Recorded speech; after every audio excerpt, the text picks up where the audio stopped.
Yeah. Because he threatened to get me in trouble if I was to say one thing, because you know how they were more trustworthy. They take their words over ours, Right. basically. Exactly. Especially with you having a history of getting in trouble and whatnot. Mm-hmm. But still, it's like something like that to happen there. Like your your your parents are putting you at this school, so you're being Mm-hmm. supervised and taken care of by these staff members. Granted, they can't watch you all the time, but that's the whole point of having dorm leaders. Is the dorm leaders are, especially at nighttime, are supposed to be taking care of these kids and making sure everything's okay. So for another student to get out of bed, go to another student's say, have you whatever happened, like this thing that happened? Right. Like How? quietly walk over to his bed, like he grabbed me, if he holding me by the neck or by the collar of a shirt, and going over to his bed, and you know what rapage do? Strip me down, and you know what? Doing all the nasty stuff. I don't know if we're allowed to say it or not. Yeah, you're allowed to say it.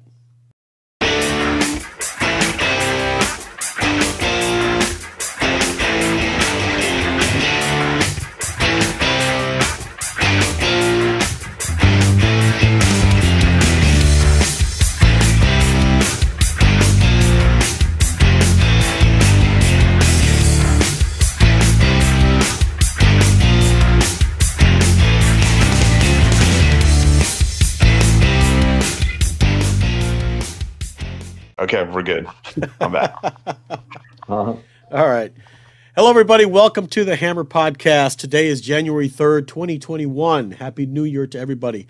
I really wasn't too thrilled yesterday. I kind of had the sniffles, so I was like, a little bit down in the dumps when I said Happy New Year. But Happy New Year, everybody. Woohoo! Yes, New Year. Screw 2020. Yeah. Done with that year. So hopefully let's see what happens 2021. Yes, hopefully this mask stuff goes away. I ain't wearing those things. Anyway, today we have Matt. Matt went to the Agape Boys Ranch. I'm not sure what year. What years were those, Matt? 98 through 2003. Okay. And Matt's here to tell us his story today. So, Matt, the floor is yours. Take it away. I remember when arriving at Agape, I remember Brother Brian my family and I just on a tour of the place and looking at other students and everything. And basically, just makes it sound like a school, and basically just watching them. I think at the time it was only the Kwanzaa hut. And then everyone was outside, say, just eating or sitting out at the table. And then, other than that, or after my mom left, that's when things got a little scary, because basically where they strip you down, make sure you not have one thing on you, and then you got to put your uniform and everything on. And remember, I think next was when they found Buddy or whatever, which still remember Chad was my buddy when I got there. And he was a good one. He taught me the rules and everything. And funny thing is how many rules. I'm not going to forget them saying, over 360 rules at Agape boarding school.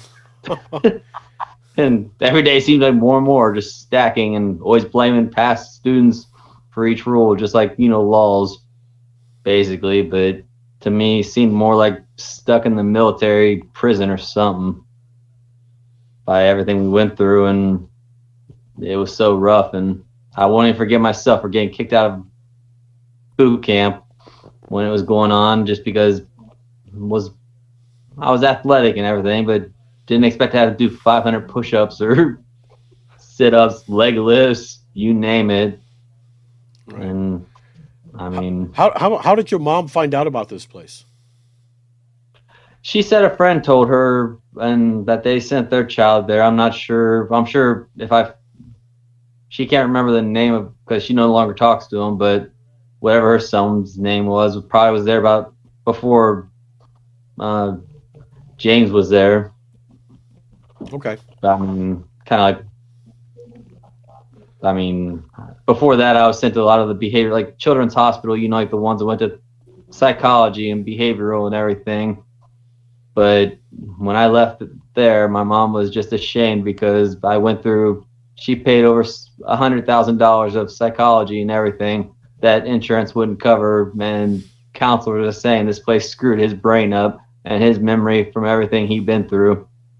Because I'm sure I look at all the messages, you know, we see nowadays and how people are asking how to get rid of those nightmares and everything. And one thing I did, I jumped straight out and didn't go Baptist because I didn't want to think of, you know what, Agape. And went to United Pentecostal Church, and they went exactly by what the KJV said, where we had to wear pants just like there. But I mean, you know, it was strict, but my pastor even gave me Bible study where I was able to give others Bible studies. And I'm thinking to myself, this is way opposite than what I really learned. And he even told me of how their religion just goes by what they want to. They preach what they want to preach, but say United Pentecostal go by what the Lord tells them. You know, speaking the Lord's words, basically the Holy Ghost, which we didn't really learn anything. The Holy Ghost, anything of that.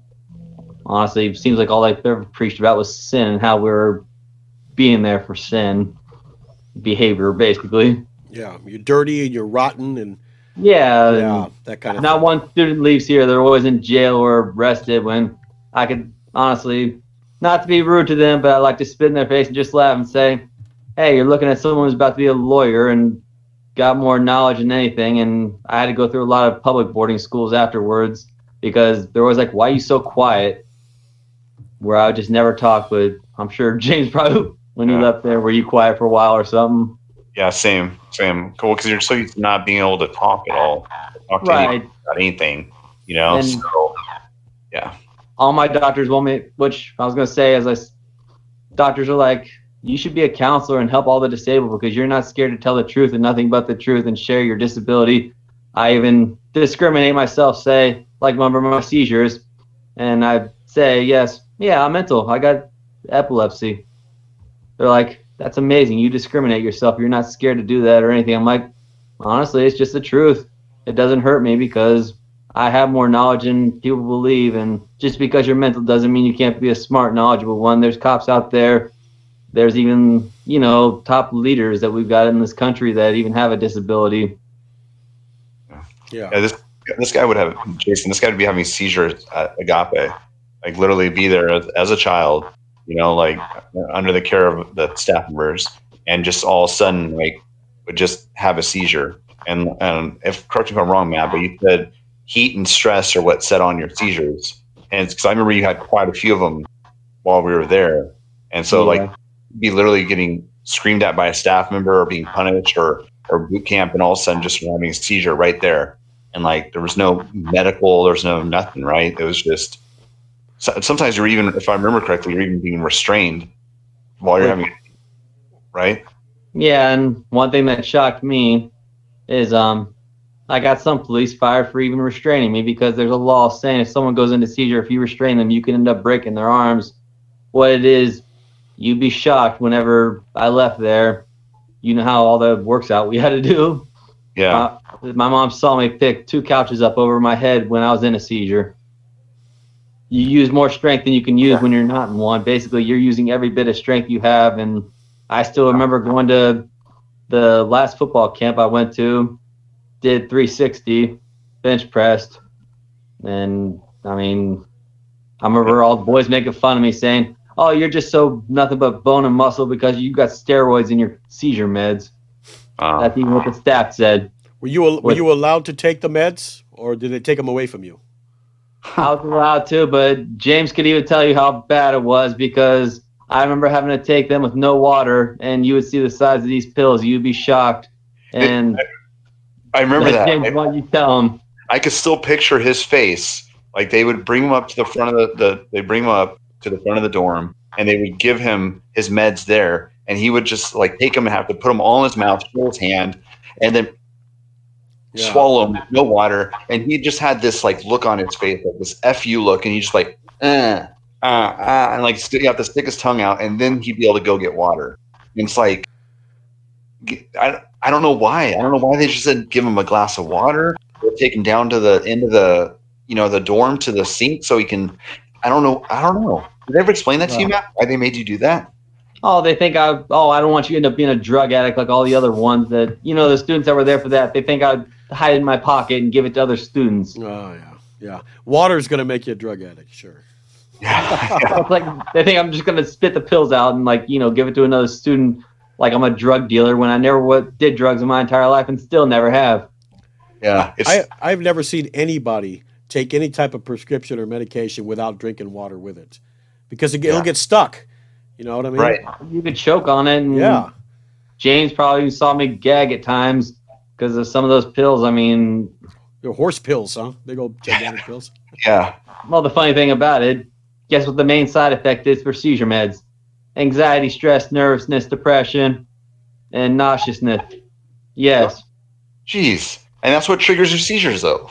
Yes, and look at the pressure they put on us, making us over-push ourselves. And I remember if we didn't finish our food, wrap it up, save it for the next meal, then you had to go back up and get more food if you were still hungry. And last boy eating had to clean up after the whole dorm. Oh. Yeah. That's crazy. And so you were in boot camp for a minute, weren't you? But you said you got kicked out, though? About a week, and Brian claims that he kicked me out because I was slacking or something, but you know what it was, all that pressure they put on boot camp. You know how it's like you're doing all the push-ups and you're carrying rocks. Basically like Saturday, you know how we had to do all that work outside. The Buggy Tucker dorm scooped all the horse poop up and cleaned up after the cows and everything. And, if you even remember if we killed a bug, what'd they say? We had to eat it. Yeah. I'm not going to forget all that stuff. It's unbelievable, but one thing, it was easy to overheat out there in that heat because they set and not letting us have a drink. What was it? Every hour, 45 minutes? Something like that. Yeah. We had to wait like over an hour and a half almost to be able to get a drink, even if it was burning hot outside. And drinking from a hose. Look, nowadays they tell us not to drink that type of water. That's not good for your health. Like, how do you expect you're not giving us good water or anything? Yeah, and it was time too. Like it's like you're dying of thirst. You haven't had a drink, and all of a sudden it's like, okay, ready, 1, 2, 3, and that's all you got. And it's like next person, you know. Yeah. They wouldn't give no more. Not even 5 seconds, really. It's like one sip and then move on and get back to work. Wow. Yeah. Yeah. Which, I mean, I won't forget. One thing that always brings the school up to my mind. I don't know if you guys know that country song, Where Were You When the World Stopped Turning? Alan Jackson, about 9/11. Oh, no, I don't know that It makes me cry, honestly. And James, you're one person that comes to my mind. You and a bunch of other friends that I still talk to that join me on Facebook, and we chat all the time, which you see it.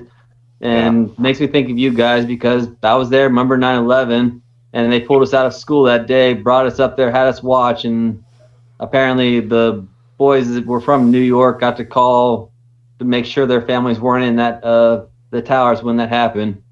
Yeah, I remember that. I still remember that. They brought us into the dining hall, like or the main room, whatever that was, and like they had it on the TV. The dining hall where they had the TV, watch football. Basically, that's all we ever watched. I mean, yeah, I remember that, dude. Oh yeah, it was. I mean, we're all like, "What the heck's going on? Why are we going upstairs?" And when we saw it, like, we were confused of even what went on. They didn't really explain to us what terrorists were. You know, us that didn't know. Yeah. Because we learned nothing from those paces, really, that they gave us in school. Yeah. And it was scary, too. It felt like the world was going, like, what was happening out in the world was, like, going to an end. Like, like, chaos is happening out in the world, and we're stuck here. And, like, we're unable to, you know, be there with our families or anything. Like, there was no comfort. There was no, you know, nothing like that. You know, just being scared from what was happening, you know. Like, more of this happening, are we missing it? But, yeah, I remember that. Same thing, whenever someone talks about 9/11, makes me think of, like, sitting with everyone kind of watching it happen. Like, the heck? We're all looking at each other like, what's going on? Like, what? Like, we didn't even know really what was like some bad something. Oh yeah, that was sad. I mean, but after we all finally figured it out, I mean, it's like basically we mainly learned from our parents, I guess, from the next phone call we ever got. Yeah. And I still remember being in that tornado right 4 weeks before leaving. That's crazy, dude. So that was in 2003? 2003. Yeah. Oh, 03, yeah, that was in the beginning of May. Dang. Water was up to our necks in the classrooms down there. We almost drowned, and it was sad to say. Look at all those horses, animals that got killed out there. I'm surprised that wasn't animal cruelty or something. What? Put the animals you'd expect to put your animals in shelter or something. Yeah. Wow, that's crazy, dude. It's kind of interesting how God keeps there's tornado, there's fires. God keeps destroying that place. The funny thing is, look up one of the worst tornadoes in history. That's one of the top 10. Wow. Yes, that's still in there, and it shocks me because my aunt lives in Kansas City right now, and I told her about it. She asked me about it because she said we didn't even know where you were for 9 years. Jeez. Yeah, no one in my family knew about it, and I remember all those letters we wrote, how they had to read them before sending them out. They never got one letter from me when I sent tons. I'm wondering if the school threw them away or what. Yeah, we hear about that a lot, dude. We hear about these guys. Yeah, you can't give your information, and you know how our calls were monitored like 24/7. Basically, they listen to everything you say, so nothing serious could come out of our mouth if they grab that phone from you and just hang it up. Yeah, it's crazy. And you were mentioning earlier, like, so there's you and Scott. You're mentioning. Yeah, we were there about the same time. Sorry, Scott. Oh. I messed up. You're good. But Scott, yeah, I'm curious. You were saying how you guys kind of had it. They're pretty rough on you guys. Like, what do you? Yeah, him and I are from Ohio, and every student said we were dumb because we were from. They said Cincinnati. Oh, I remember didn't know that? Ohio. Yeah, I didn't know you're both from Ohio, though. Yeah, I mean, That's silly. Shocked at what Judy told me because she said Brian broke his arm. And I don't know if you remember, if you were there, James, when his head got taped to the pole in the Kwanzaa hut. Yeah, see, I'm the one that I told that story. Oh yes, I remember that. Yeah. Okay. Thank you. Like, because I tell him, people are just like, "What?" And then I'm like, "Yeah, like literally, Brian." Which was sad. And yeah, duct taped his head. Duct taped this guy Scott's. And Scott was what, like maybe 11 at the time. He was the same age as me. So what was that like? If I'm trying to think, was that 98? That when we were still new? I think it was like either 98 or beginning early 99. Yeah, when he did it, and I had just turned 12 the next month, so he might have been 12, or I think he was a little. I know he's a little older than me. I think he was 12 at the time, so he's like he was 12 at the time that happened. Okay, so a 12-year-old. So this staff member, Jason, you've heard me tell the story a few times, right? Yeah, I saw it on there, and yeah, Brian duct taped this kid's head to a pole in the Kwanzaa hut. You know, the Kwanzaa hut, all the poles. Yeah. He was supposed to keep his head on it, and he wasn't keeping his head on it. And Brian comes up and literally takes duct tapes his kid's head. And remember, they left him there. Left him there, and we went down to the dorms to change or do something. He was stuck there. Yeah, and he was just trying to get his head off the pole, screaming and yelling.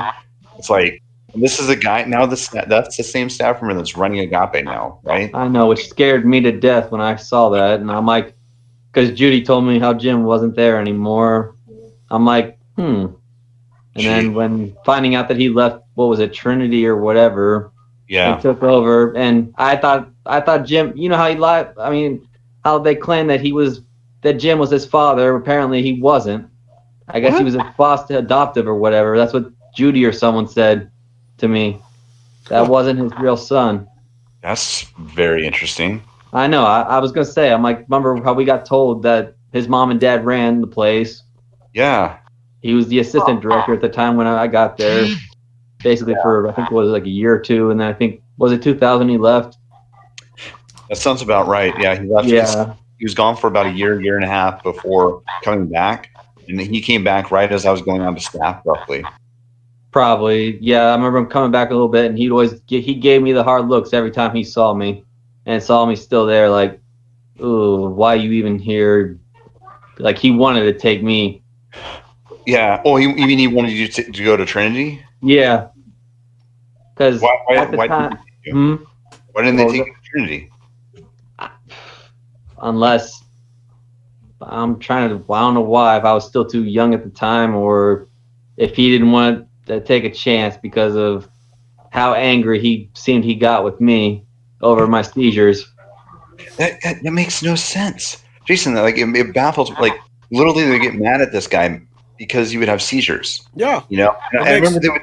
it makes perfect sense because that it's just a nuisance basically. This instead of this kid being healthy, he has a condition. So now that's going to take extra work now. It's basically That's true. And that just makes them upset because then now they got to do the extra work. Which means it was sad because seeing basically everything that. Uh-oh, he froze. And parents. Oh, got it. And counselor. Matt, you're freezing up. They were doing to me when going into a seizure is illegal. Remember, they're also used to think that they tried saying I had fake seizures when I wasn't, and remember how we had to have a fever to be sick, or we had to be puke, vomit or something to be able to be sick, and then if you don't have a fever, you still got to eat. It's like they still force it down your throat. Yeah, no matter what it was. Kids would go into the bathroom and throw up, right? Yeah, and you had to show it to the staff member. If you threw up and you flushed it because you flushed it, you're not sick. Yeah, there's no evidence. It's like, wait, you threw up? Why did you flush it? Like it's like, I flushed it because it's just like poop. You get rid of it, like. It's like nowadays that's like us calling each other constant liars when we were telling the truth. Yeah. Yeah, damned if you do, damned if you don't. I mean, that's right. You can't win. And it stresses you that it just as a child, like you're stressed out no matter what you do. Like you feel like you're doing something wrong or you're getting in trouble for it, or like being punished, and then being in mass position where you have seizures because you get stressed out and also because of the heat. Like it's dude, man, we felt like so many of us felt so bad for you, dude, while you're there, and like just these things that were happening and stuff. It's like it's crazy, man. It's great that you're speaking out because we appreciate it, but I know I'm assuming it's not easy to go through all this stuff and kind of rehash it. So it doesn't bother me anymore. But the only thing that ever hurts me now is just thinking of students that are there right now and what danger they could be in. Because knowing that look who took over this school, and that's who was basically did all the, how Jim was always in the office. We never really saw him. Yeah. Besides that, only other one is, guess what? Brother Burton. And it's still there. Didn't you? My memory's foggy. Didn't Brother Burton box you? No. No, I boxed Scott. They made us fight each other. I remember everyone. That's when they wanted me to fight Brother Burton because all the blood I made come out of Scott's face. Right. So they would have us box each other there, and if you were a troubled kid, but yet you're the one that kicked the crap out of the other guy, Jason, they would have someone bigger come in to fight you, or a staff member come in to fight you to kind of put you in your place. And Matt, he could fight. You wouldn't expect it, but I remember he put those boxing gloves on him, dude. And he would just beat the crap. But you had to. If you just sat there, so much trouble. You had to fight.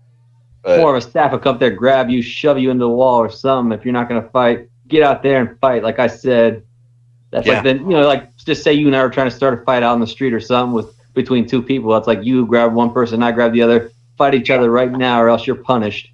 Right, exactly. Yeah, either or we're going to beat you up. You fight each other, or we're going to beat you up. It's like, and or I remember you got to face Brother Burton. Yeah. Or something, you know what I mean? Like, yeah, it was. You got to box the pastor of the boarding school. How fun! Yeah, it's convenient that they wait till you go through one person and you're already tired and they're fresh and they get right in there. Yeah. Oh, I'm willing to go back there right now, face any of the staff, especially the Brian or Burton. I'm not scared to. Yeah. Oh my gosh. Just think of the stuff they did to me, because grabbing me by the hair, saying stop faking these seizures when I wasn't, was still halfway out, and doctors say after going into one, you need to take a nap, sit down, take a breather for an hour or two.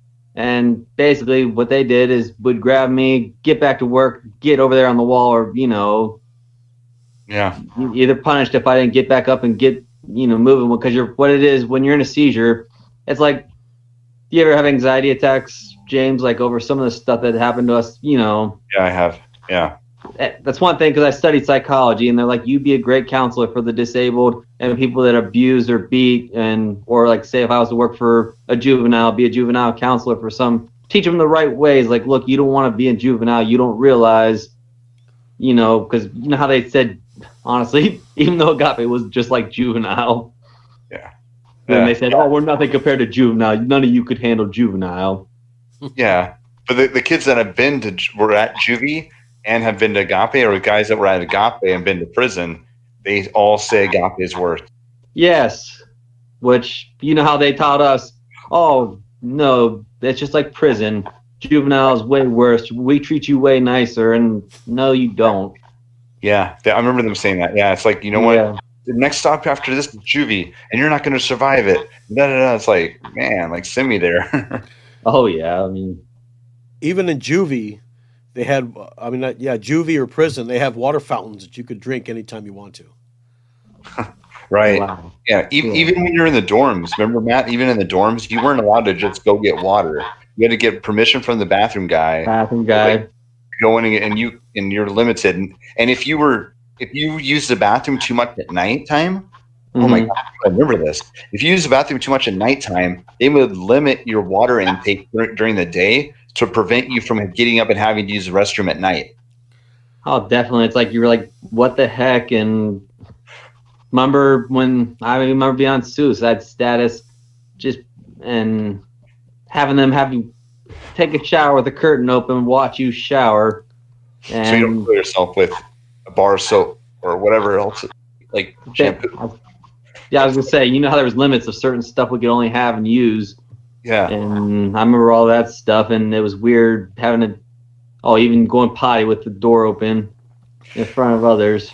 Dude, I'm trying to think. I remember your attitude when you were there. Like, you got to a point where you kept getting in trouble and, like, being punished for stuff, and you were just like, you got to a point where you just didn't care anymore. You're like, I just don't care. And, like, I remember you, like, you weren't being up.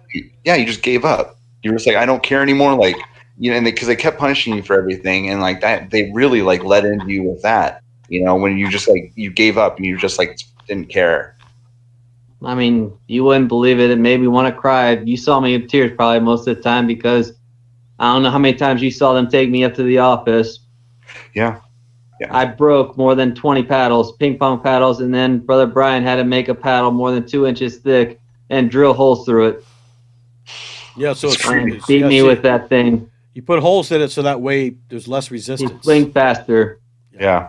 Dude, I remember that. And I remember Matt being so frustrated, just so frustrated with everything, like, constantly. And they were just constantly badgering him and pressuring him and pushing him and this and that, and they knew they can get a rise out of you. So they would keep pushing you and getting in your face and like saying things and this and that. And then when you'd react, they'd punish you like you did something wrong. And it's like, yeah. It's like nonstop punishment, it seemed to me. We're constantly beat. I mean, which honestly nowadays, you think of it, that is like harassment, abuse, because how you basically got to use your hand. And I mean, I won't remember. I just remember I've received over 400 whippings from a paddle. Well, and with this, withholding water is abuse. That's downright criminal. Well, yeah. And why you think I overheated and went into seizures? Yeah. Doctor said drink lots of fluid, keep your body cool, don't overheat, or else you're going to go into a seizure. They didn't care. They didn't surprised they didn't let us carry a water bottle or something, for like every 2 hours to where we could at least refill it or something. Right. Yeah. When we were doing these work crews all Saturdays, right? It'd be like, correctly, with Saturday morning work crews, we're like a good 4 or 5 hours. 10 to 12:30, I believe, is the hours what it was. Okay, I was way off then. Okay, it was only 2.5 hours. My math isn't good. Well, it depended. Remember, sometimes they gave us an extra half an hour depending on, so-and-so slacked, so they would throw more time on if one of us slacked or something. Or they would do take our free time in the afternoon. Oh, yeah. And continue us working. So we'd go to lunch. If we didn't work hard enough, or you're right, someone was slacking, they'd either give us more time or they would just take away our free time. And so we'd do a full Saturday of out in the heat, hauling rock, getting a water break every hour, hour and a half, and getting Basically every hour and a half. I just know those 3 hours we only had like 2 sips of water, basically. Yeah, so crazy. I remember getting up to the dining hall after that for lunch, and everyone would just line up at the water fountain, and you gotta take turns because everyone needed water, and they're like dying to get more water. So I'm surprised they didn't give us all a cup. Like, I mean, making us wait so long. There was even boys that had heat strokes, and look, they just had to sit there at a table or something. And I mean, that was so sad. And I mean, there's even shocking of because what it is, Judy or whatever says, mine could still be held against them, basically, because for harassment stuff, what forced me into because of having a disability. Yeah. And that's one reason she wanted me to do, say for join you guys on this. And I mean, I care for everyone, and it feels good talking to some friends because there's still tons of names I could say, but students I remember, and I'm sure plenty remember me because basically nonstop punished. Yeah. Well, memorable. Seizure Boy basically was my name. I'm not too sure if those idiots know that a heat stroke can be deadly to somebody.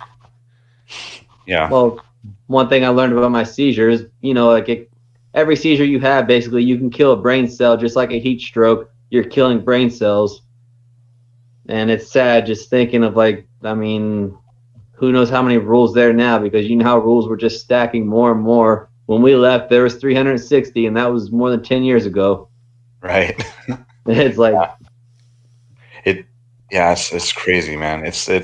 I'm glad. I'm glad that you're doing okay. I'm glad because I always wondered about you. You and a few other guys, like the Scott, the guy that we've been talking about, and guys too. Where I'm just wondering what happened with him because I know it was so rough there, and it's like, and and the thing for people to understand is like this wasn't just your intake. Some people talk about having a rough intake. I was restrained the first day there, and then this happened my first week. Like, you were there from 98 to 03, and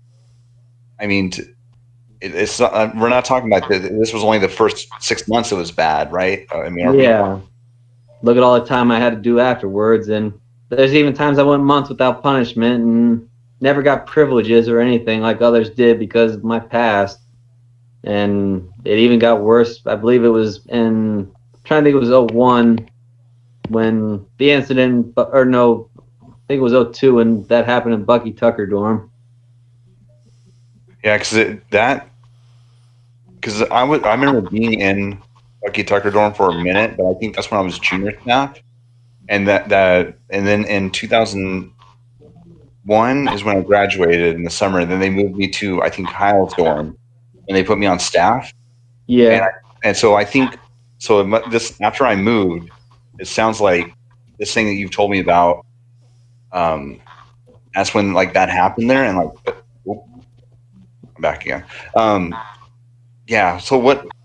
I'm not sure if you're ready to go into it. What happened with that? What happened in that Bucky Tucker dorm? Well, apparently it was basically rapage. I don't know if you remember Cardona. Mm-hmm. Wake me up at say 2 a.m. Shh, get over here now. He was one of the dorm leaders. I forget what we called them. The section leaders. Section leader. Yeah, he was the section leader, and Tristan even remembers because the bathroom guy saw it happen. He's the one that reported, and he couldn't believe that I got punished when he dragged me out of my bed and put me in his and raped me. And I don't know if he got told to do it or what, because of all the stuff that's happened there. Hearing these stories makes me wonder, if the staff told him to do that to me because, say, he's got a disability, he's unknowledgeable, taking advantage of someone who has high anxiety, nervousness, depression. They're not going to say something or speak, because you're too nervous. Yeah. Because he threatened to get me in trouble if I was to say one thing, because he's, how they were more trustworthy. They take their words over ours. Right. Basically. Exactly. Especially with you having a history of getting in trouble and whatnot. Mm-hmm. But still, it's it's like something like that to happen there. Like your parents are putting you at this school, so you're being supervised and taken care of by these staff members. Granted, they can't watch you all the time, but that's the whole point of having dorm leaders. Is the dorm leaders are, especially at nighttime, are supposed to be taking care of these kids and making sure everything's okay. So for another student to get out of bed, go to another student's say, have you, whatever happened, like the thing that happened. Right. Like how? Quietly walk over to his bed, like he grabbed me, if he holding me by the neck or by the collar of a shirt, and going over to his bed, and you know what rapage do? Strip me down, and you know what? Doing all the nasty stuff. I don't know if we're allowed to say it or not. Yeah, you're allowed to say it. Forced me to suck his dick, and he would suck mine, and doing all that stuff. And it was, I didn't want to do it at all, but was in pain and pressure. And when that was going on, I kept my mouth shut and was always sitting down, just had my head down, like with the thoughts in my head, like what's going to happen to me? I need out of here. Couldn't tell my mom or anything on the phone. Right. Because when that was going on, I was being watched even closer, it seemed, by the staff on phone calls and stuff. So I'm wondering if they did it purposely or not, because you heard about Brother Don. Yeah. And what he did to Bradley. I wasn't aware of that one either. That's which I'm wondering now if he was a dorm leader, because he chewed me out really big time, and I was punished. Spent 3 weeks on the wall, 4 weeks no talking, couldn't even get a phone call or go on a home visit, and speak to my parents for over a month. And my mom was told a totally different story, and it almost makes me want to burst out in tears, because just thinking to yourself being, I don't know if you want to call it rapage or molested, where you were forced to do something that you didn't want to do. But if you wouldn't have done it, I would have been, like, say, lied about, written up or whatever, and faced the punishment. And Brother Vanderkoy was the one that punished big time. He punished me big time for that, and didn't believe one word he said. I was a compulsive liar. He's like, I don't trust one word you say. I don't believe you. And the weird thing is, the one that did it, Cardona, afterwards left. Like, say 2 weeks after, I guess their parents just took him out of there or whatever, thinking that it wasn't true or whatever, or if they told him that he'd go home just to get him away from me or what. Right. Just I don't know what. Right. I'm not sure about his side of the story, or because he might have been forced to do it. Yeah. Well, you were about 14 at this time? Yeah. 14. 13 to 14. And Cardona was, so he was section leader, so he was 16. Still 16. Okay. I think he was right under your age, basically, like a few years younger than you. Yeah, I remember him. And so now you go.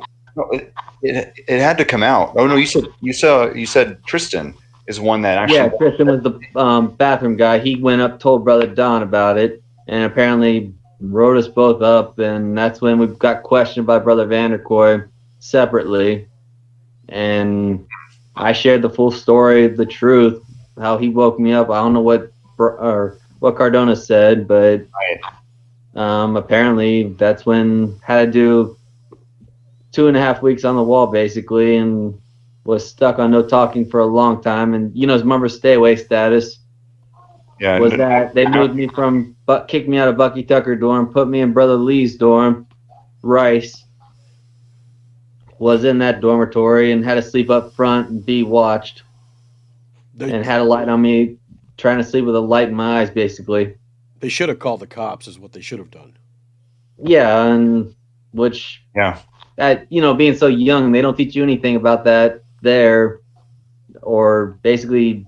How we didn't really know anything about the laws, or, only thing they ever mentioned was say something about the Army, just because a lot of them are former troops or something. I remember Brother Vanderkoy was in the Navy. I think Brother Don, wasn't he in the Army? Yeah, I think Army. I think Vanderkoy was Marine, if I'm not mistaken. But it's just the typical thing that happens there, Jason. It's like the kids at fault. The kids, like they don't believe what you say. Like you're the person that's doing wrong. You're the troubled kid, you know, like, and you're like, well, shit, this happened to me. I was raped. Like, this details what happened. Yeah, right. You're lying. You're lying. Right. Who's gonna make up a story like that? Yeah. Why would I worry about this? Why would I, like, and then either way, still, and then to punish you for it, like from Agape's point of view, they probably just thought that you guys were doing some gay stuff, and you know how Agape feels about people that are gay. So they probably just thought you guys were doing some gay stuff, got caught doing it, and now you're punished. And Cardona, hopefully he got punished too before he got sent home. Right, before he was doing basically the same things, but I had to continue the punishments even after he left.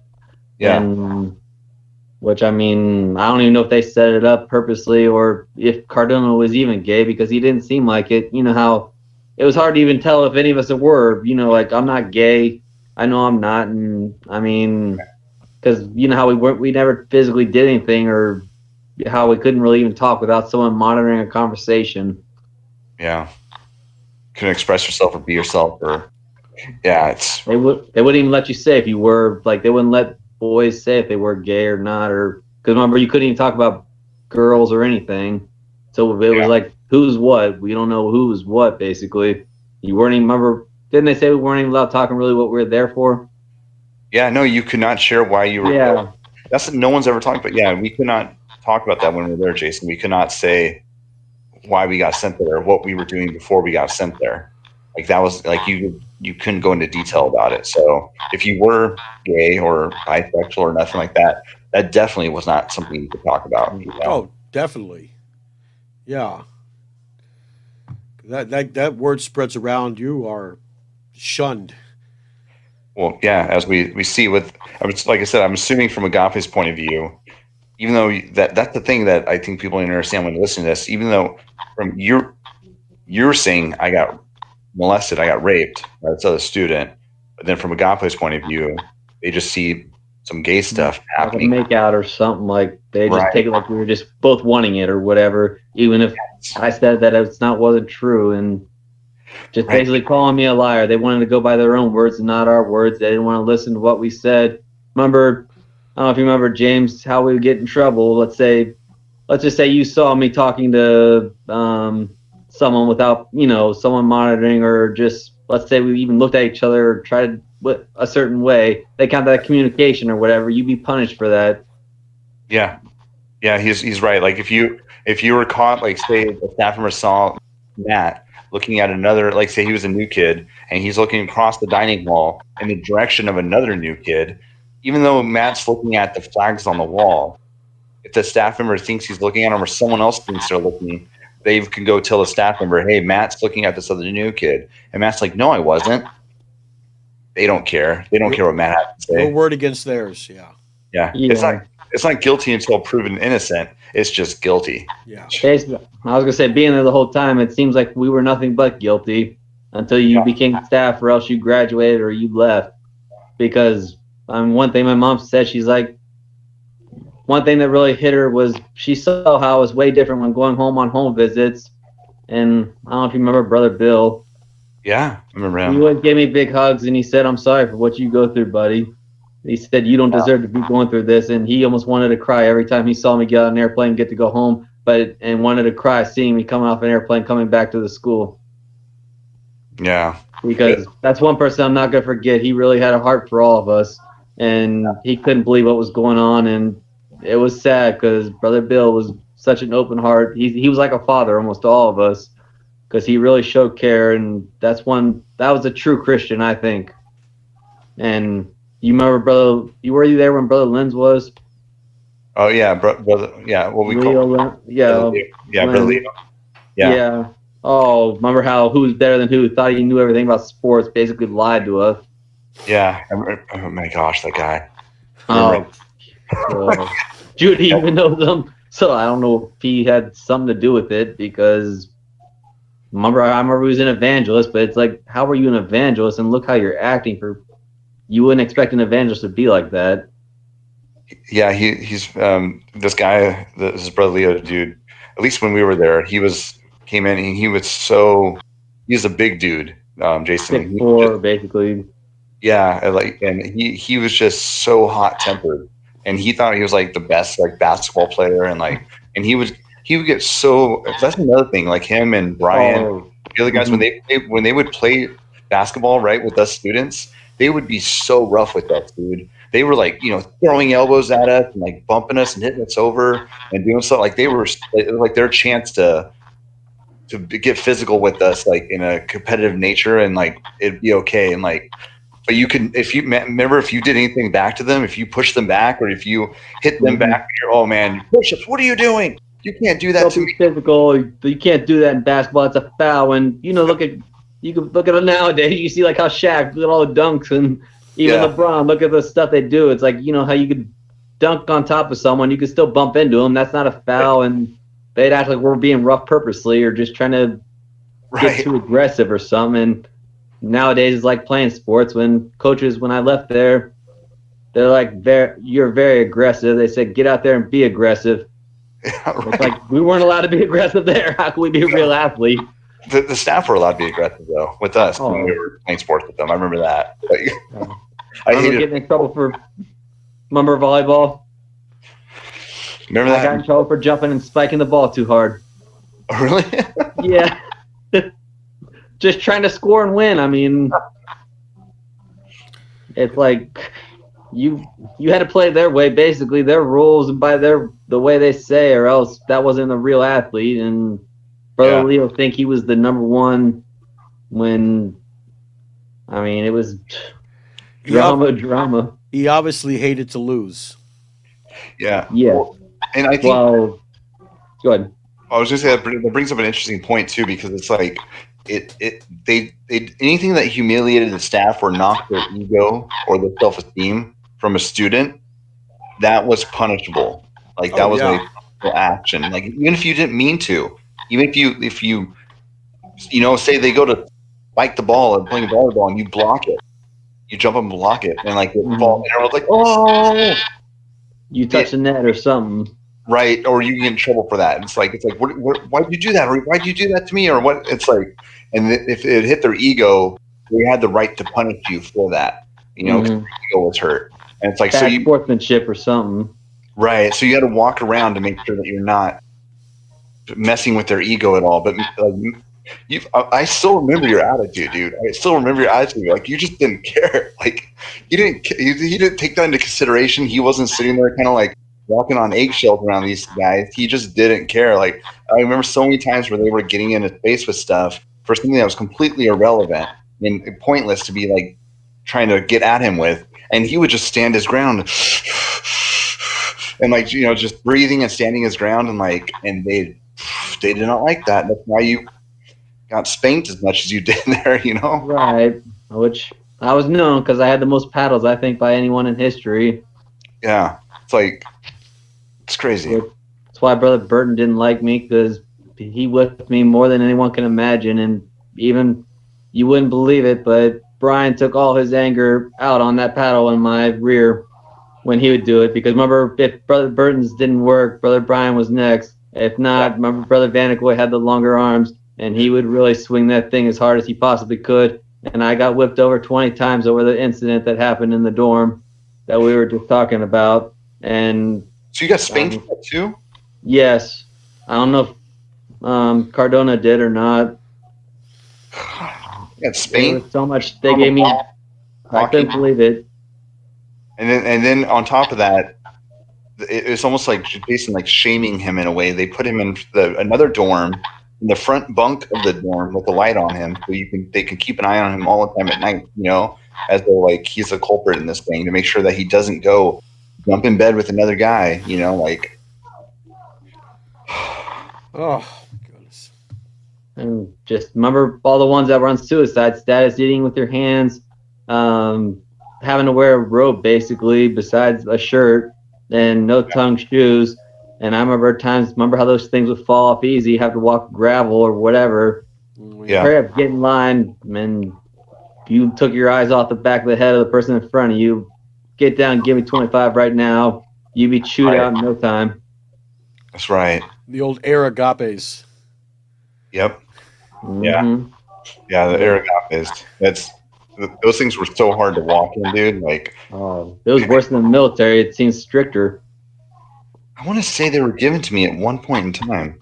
I remember walking in them. Maybe they had me try them. I remember walking in them. Like, did you ever talk about running away or something like, or say something like you?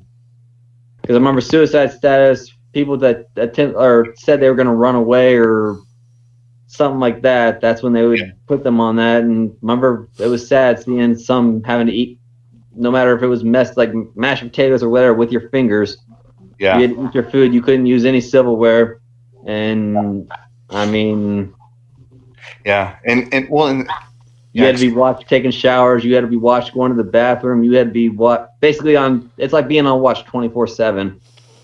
Yeah, because they don't want you to kill yourself when you're at Agape, Jason. Oh, that would be a bad image for the school.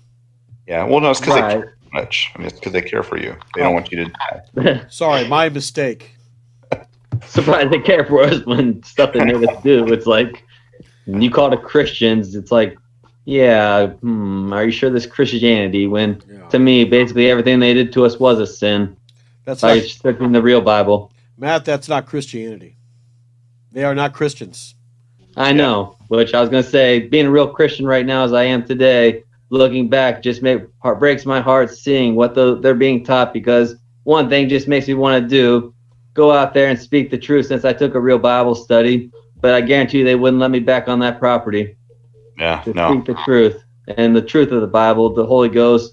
And, like, remember all those times we're forced to read, if you didn't sing because you remember having 9 services a week, James? Yes. Oh, I remember. Vividly, yes. Memorize those Bible verses. And I was a slow learner because of the seizure meds I was on. And that was hard memorizing those verses and stuff, and was punished nonstop for that. Because they urge you, what was it, 3 days? We had till Wednesday to memorize those verses. Yeah, and then you had to memorize them every week, Jason. And then you get punished if you didn't memorize them. And then I thought, didn't you have to stand up and sing? You had to stand up and sing in front of all. Remember, if you didn't sing and stuff, you had to stand up at the altar and do it in front of the whole entire school. That's right. Yeah, and so all this being said. Nowadays, Matt, I don't know if you're like, so some of the stuff that Agape says nowadays is that they don't force religion on any of the students. They don't force them to read the Bible. They force them to look at the Bible during Bible reading, but they don't have to be reading it. Like stuff, they say stuff like this. It's like, but then you hear these stories where it's like, being in church, if you're not memorizing these scriptures, if you're not doing these things, you're getting punished for not doing these religious things. And it's like, how is that not forcing the religion onto these kids, Oh, definitely. I was going to say one thing I did when leaving there, did research, looked up the school and looked at all the reviews and look at all the stats that said, don't believe one former student from there. Right. They're all they're just bad, basically criminals, basically is what they were calling us, former students. Because acting like, which I guarantee you most kids didn't go back to drugs like they told us they did. Yeah. Well, the reason why is because you're messing around with their bottom line, their dollar. You're messing around with their money. If you want to hit them where it hurts, you hit them in the pocketbook. Oh, trust me, my mom wants to step in when she spoke to Judy because she spent over $70,000 on Agape. And she's willing to do something to get her money back because, harassment, abuse, all the stuff that happened, basically. Looking at all of it, she's like, you ruined my son's life. Torturing him, and you say someone with a disability, that was harassment, which Scott, I believe, had more of a serious issue than I did. More of a, more mental, like, and Judy even said there's kids with autism there. I'm like, if they have autism, remember they didn't let anyone take it. Like, I wasn't allowed to take any of my anxiety meds, stress, nervousness, depression meds that my pills caused. They wouldn't let me take those. Remember, no one was allowed to take any of those type of meds and the reason I was taking them was to control me from going into a seizure, but they wouldn't let me. Wait, I didn't know. So they were giving, this is insane. They were giving you your seizure medication, right? The ones that are, I'm not a medical guy, but the ones for your seizures.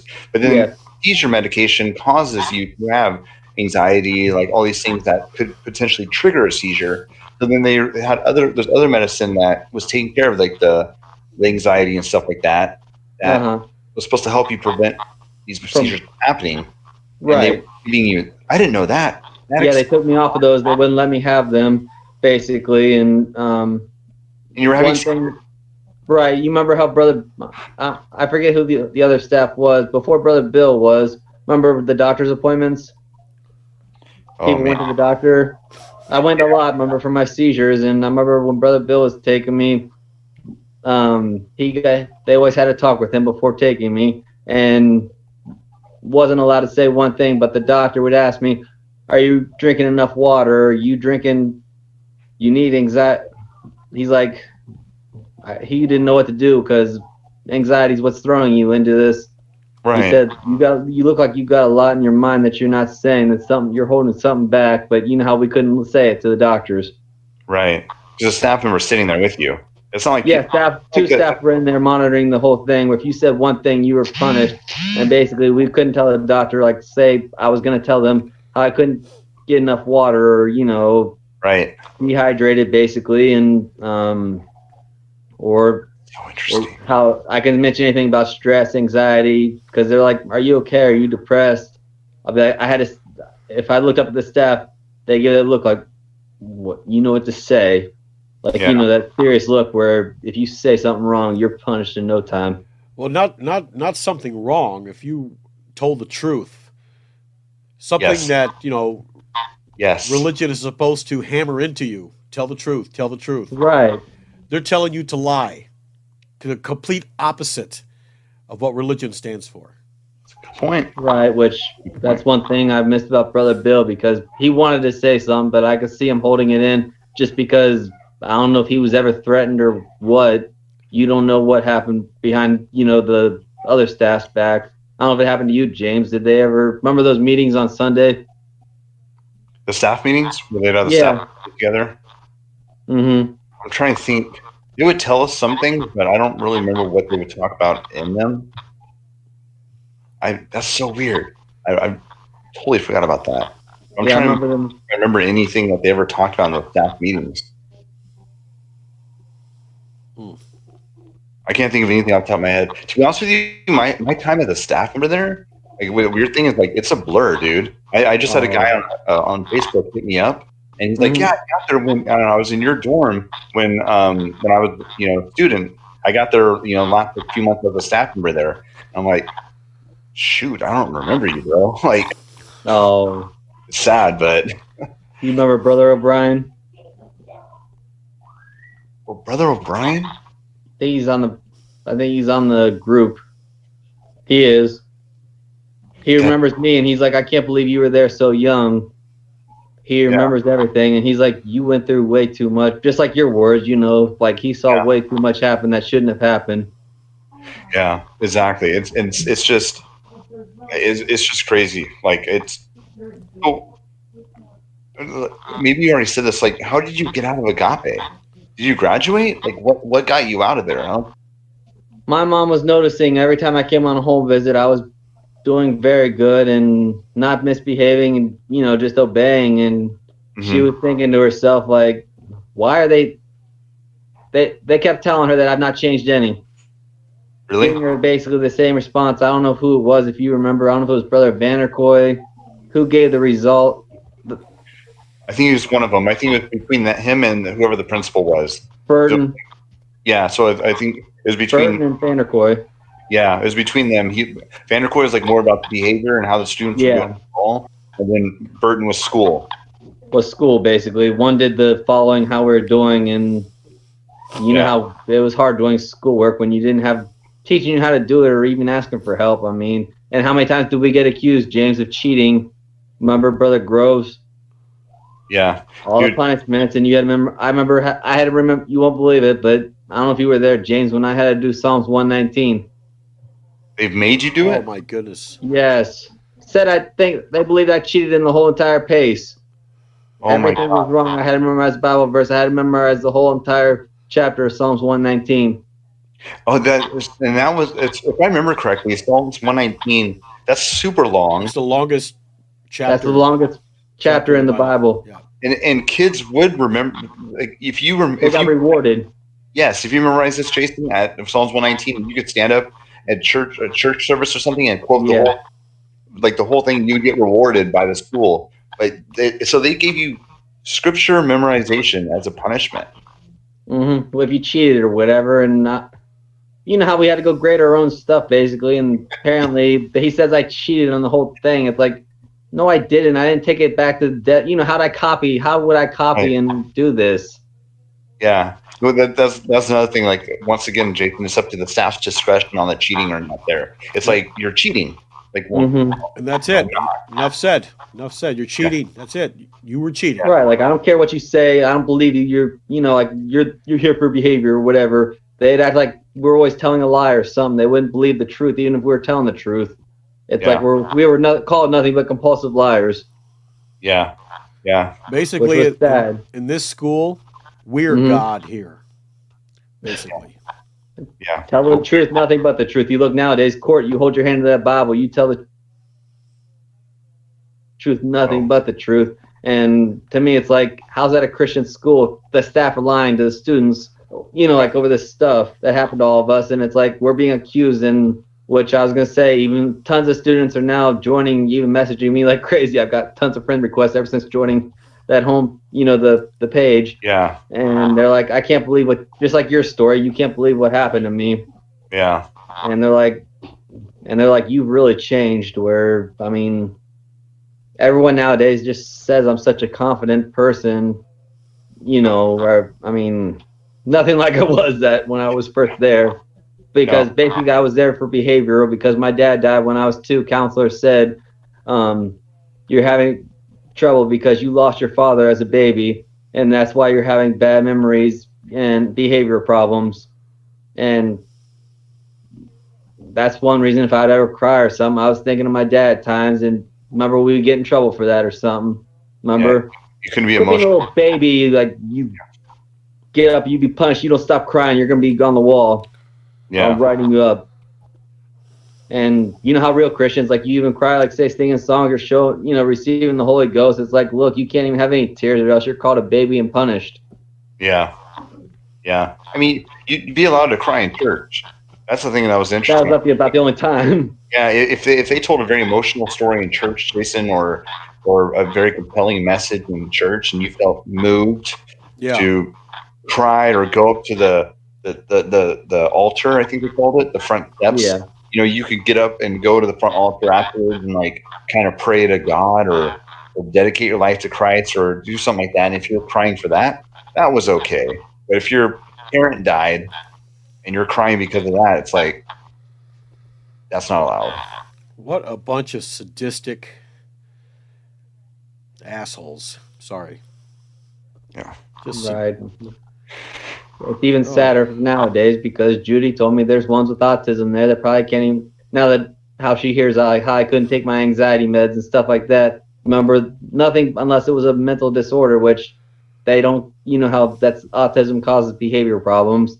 I guarantee you they're now having their meds for that, and she can't believe it. She's like, that, which should be illegal, honestly, because that's a health issue. According to their website, and I talked to James about this, they're doing natural medicine now, homeopathy. Yep. Homeopathy and naturopathy. And I sent you that.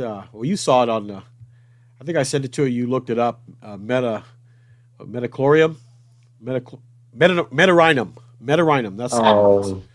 That's the stuff they use for ADHD, ADD. I don't know if Agape is using it, but there's a lot of homeopathic doctors that swear by it.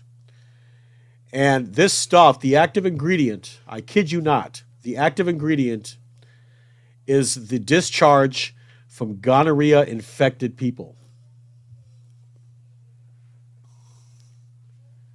Yeah. Whoa. Yeah.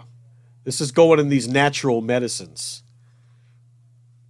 Well, one thing that shocked me, if you remember them saying how 2 kids had the COVID. Oh, did they? Yeah, which makes me think, remember, James, when one person was sick, the next day someone else was sick. Yeah, I can't imagine it. Like, if the COVID's there, I can see the whole school having it. Yeah, 100%. Because there is no social distancing. There is no, in what does he call it? Infirmary? What? What's it called in like a military place? Is it called like infirmary? Infirmary. They have, Yeah, infirmary. yeah, Infirmary. like that at Agape. They don't have this place for sick people to be. If you have the flu or something, you're sleeping in the same bed you sleep in every night amongst another 149 students. You know, so with COVID, I get you, man. That was sad because I'm like, that whole place is going to be spread in no time, which that tells you a staff member had to bring it in or something. And why didn't they test the staff right away when this started, you know, to make sure they should have been tested every day because, you know, the students weren't leaving that property. Right. Well, they posted, Agape posted that some staff did test positive for COVID, and that's why they canceled the Christmas visits for the students. They canceled the Christmas visits, and yeah, so I mean, yeah, and if they have it, the students have it, kind of like what you were saying earlier, all the phone calls and letters are being monitored. So it's not like they can talk to their parents and say, "Mom, I'm sick out of COVID," unless Agape says it's okay to write home and say that, you know. COVID, they can't tell their parents. Which makes me think, because there was something on posting on there where they said like for 30 days they couldn't speak or do something like see anyone, be around anyone. Yeah, it's sad. I mean, just imagining the COVID. You know how COVID is, which study paralegal. And the funny thing is, Fosse and Gates purposely started this, you know, because I'm sure you still hear it going on with the politics, all the drama nowadays. Yeah. Which my doctors laugh at me when I discriminate Biden. I said, I'm mental, I have epilepsy. He's mental with brain aneurysm. First mental president. They start laughing. They're like, geez, you don't have any trouble discriminating yourself. I'm like, hey, there's knowledgeable mental people out there. I've already been to the EEOC, gotten 4 jobs sued for firing me when I was on medical leave, which was illegal. Dang. There you go. Don't screw up, okay?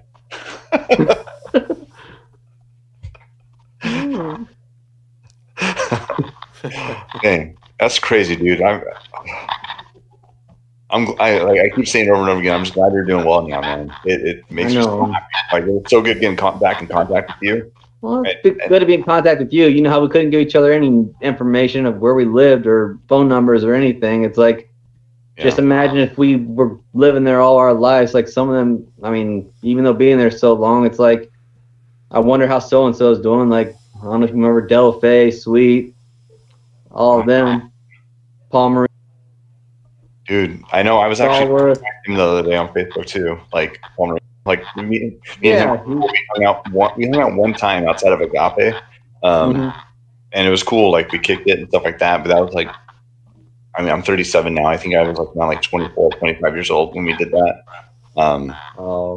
But yeah, I feel you, man. It's like these guys are like brothers when you're there. You know, basically we're a family. Like, I mean, we were all brothers, and it's just sad how we couldn't do so much. Like, barely. Oh, the first, like, what was it? Like, first, was it 6 for every staff or 8? I forget.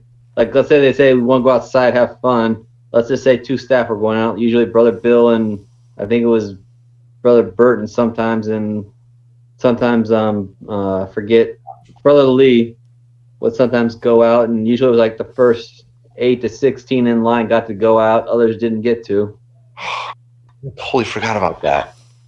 For what he's saying, Jason, is for free time. Yeah. Like, you'd be in the dining hall and like you wanted to go play basketball or volleyball.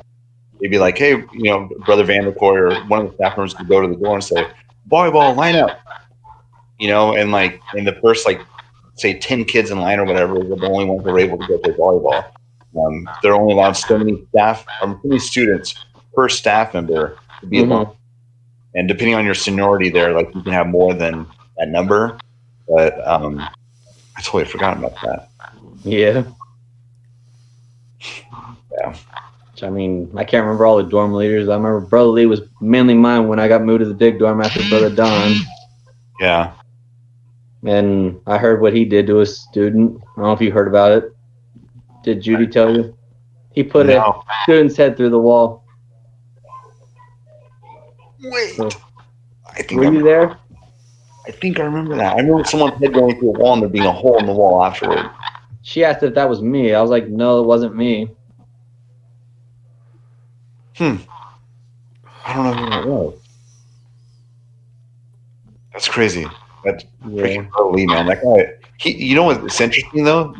This guy, Brother Lee, he's talking about. Like at the school, he was a total hard ass, man. Like if you weren't on his good side, he was like, he didn't like me at the school. Like he was even when I became a staff member, like he was a dick to me at the school.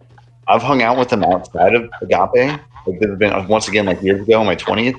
And we hung out, we met up, like him and a few other guys. This is like the nicest guy, dude. Like he paid for everyone's dinner bill and drinks for the night, and like told anyone if you need anything, I'm here for you. Like he would have given you the shirt off his back. And like, this is not the same guy that was at Agape, like as a staff member. So it's crazy how some staff maybe change. I don't know, but probably guilt. I can see that. Probably guilt or remorse. Yep. Oh, I was gonna say, I guarantee you, a lot of staff there probably changed, when leaving there, because there's probably so much that who knows if they even got their lives threatened or what, if they were to say something. I mean, I don't know, but something tells me just the way that Brian, how they did us and stuff, I could see them against the wall or something. If you will say one thing wrong about here or report one thing in, we know where you live, or, we got, basically where you're on close watch outside you leave there. Right, or having them maybe sign an NDA or something. When I was on staff, I don't remember signing anything. And even when I left, they didn't. When I left, they didn't threaten me or nothing like that. They just kept trying to talk me into staying. And I was like, I feel like it's time for me to go. I'm leaving. I wish you the best of luck, whatever, but I'm out of here. They never, for me at least, they never threatened me. But then again, I wasn't some big name staff member there. I was just like a nobody. I'm sure that these other staff members, when they leave, they'll probably tell them something. Right, like that's why I wish Brother Bill, I saw his Facebook page, but he never accepted the friend request. Looked like he got a family because he was a very caring man, and I could see him saying something if he was on, like, say, doing this, he'd probably tell what he was told, or, because it's sad, when, say, doctors are given false information, like for my doctor's appointments, false information given about me, basically, because going to all my doctor's appointments nowadays, they would ask, like, how many seizures you having, because they need to know, like, your limit, what time frame. They didn't ask any of that stuff. They looked at the staff, and the staff like, oh, he's fine, like, nothing was wrong. Like, they were basically nothing. Like, all I did is basically just go for, like, a regular doctor's appointment when they need to know how many seizures you're having in a time frame, so adjust your meds or whatever. Yeah. So the staff are giving the medical answers for you. And I'm sure when you went to the doctor, it was on your mother's dime, basically.